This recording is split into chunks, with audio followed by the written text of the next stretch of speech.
ভুটানের রাজা জিগমে খেসার নামগিয়েল ওয়াংচুক সিঙ্গাপুর থেকে দেশে ফেরার পথে ঢাকায় যাত্রা বিরতি করেছেন।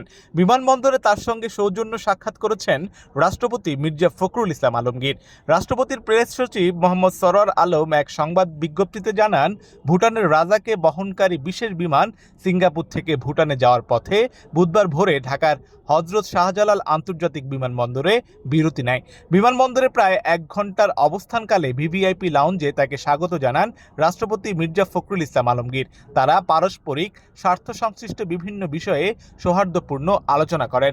এ সময় রাষ্ট্রপতি ভুটানের রাজা ও রাজ পরিবারের সদস্যদের সুবিধাজনক সময়ে বাংলাদেশ সফরে আমন্ত্রণ জানান।